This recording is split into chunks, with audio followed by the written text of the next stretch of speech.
Hello drone video fans, my name is Bill, and this 8-minute video shows a little bit of railroad trains and tracks shot with the XK X380 with the Gitup Git2 camera. And we went to a railroad crossing that was a little bit away from center town, so we wouldn't be bothered by too much traffic. And we took off from a little sideline here, and we're flying over the I guess they call it the foundation, all the gravel foundation. Actually flew 2 batteries, and this first video that you see here is from the second battery. The first time I took off, I didn't have the X380 level, and so I was more or less fighting it through the entire flight, trying to keep it flying straight.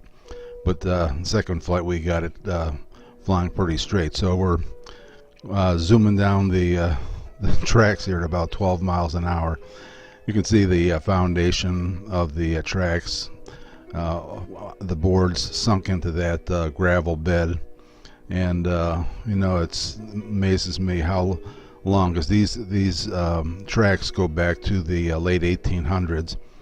And there's a couple of outbuildings over here on the left hand side, and I was just going to zoom over and take a look at them, but then I noticed the wires hanging down and right in my way, so thought we'd just fly up a little bit and get a shot of them looking down. We used the gimbal on the X380 to pitch the camera down and get some video of these 2 outbuildings. I think they hold repair equipment and stuff for the railroad companies that use these tracks. And then there's on the right hand side, which we'll be seeing a little bit, is a little trailer where guys can spend some time there. Now we're going to turn right around back to where we took off in westerly direction, and we're going to fly back down towards takeoff area. As we get back towards that towards the crossing, you'll see that there's some wires running not only along the side, on either side of the railroad, which is pretty common, but there's also electrical lines running along this road.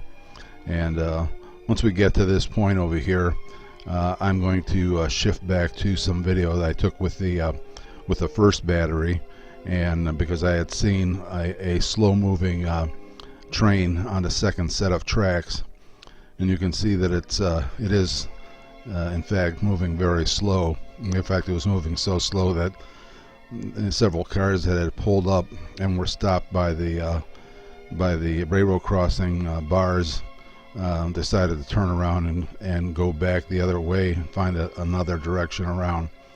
But we kind of inched up along here on the train, and we're going to fly a little bit sideways. Actually, I just sort of let off the right aileron control, the right roll control, and let it drift.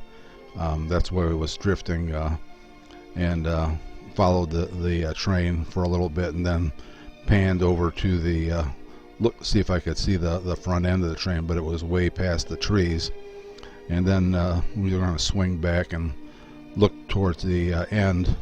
And on the end, I didn't see any caboose. Back in when I was growing up, I lived next to a railroad station yard, and there was always a caboose on the end of the train where the brakemen and different workers would more or less live on in the back of the train. But I guess they don't do that anymore.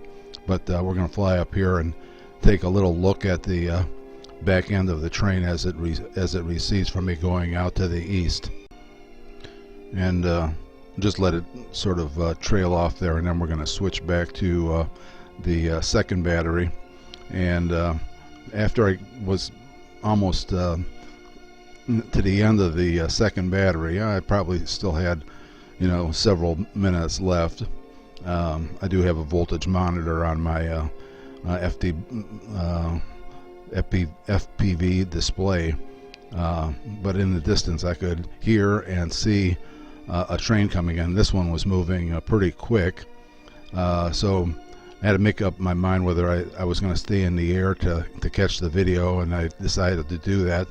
My next decision was, how close do I want to get to this thing? Because if you've ever been around trains, you know that when they go by you at any speed, there's a fair amount of disturbance of the air when it's coming by. So here it comes. You can see the headlight on this diesel locomotive.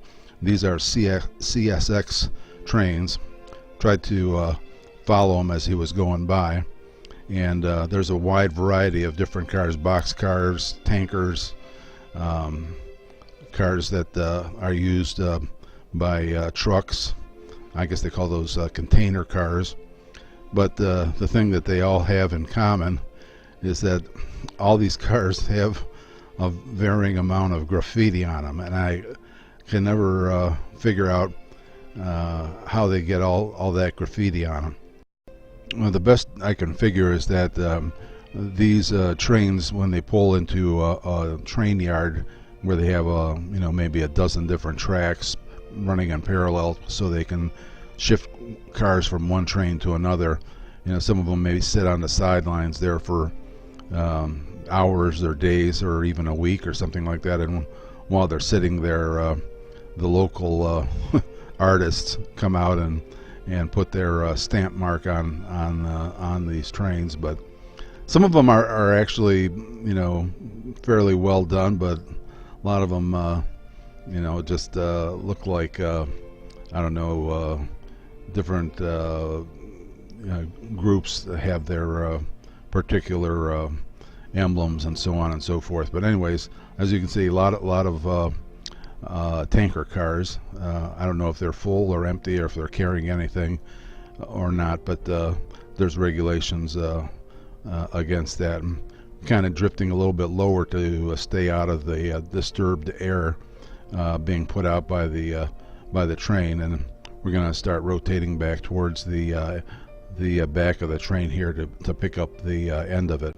And as we pan back there, you can see on the end of this train as it's coming along, once again there's no caboose at the end of the train, and I guess that's something that they don't do anymore. But we enjoyed this shoot. Hope you enjoyed watching it.